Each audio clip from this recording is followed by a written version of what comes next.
વાગરા તાલુકાની વિલાયત જેઆઈડીસીમાં આવેલી જાણીતા આદિત્ય બિરલા ક્રાસિંગ કંપનીમાં કામ કરતા એક યુવકના મોતના સમાચાર સામે આવ્યા છે.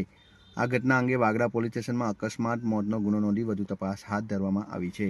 બનાવ અંગે મળતી માહિતી અનુસાર જંબુસર તાલુકાના દોલિયા ગામના રહેવાસી પિયુષકુમાર ગંભીરભાઈ મકવાણા ઉંમર વર્ષ 43, જેઓ ગત તારીખ 12/2/2026ના રોજ બપોરના સમયે વિલાયતની આદિત્ય બિરલા ગ્રાસિમ કંપનીમાં કેમિકલ ડિવિઝનમાં પાર્કિંગમાં પોતાની ગાડીની પાછળની સીટ પર બેભાન અવસ્થામાં મળી આવ્યા હતા.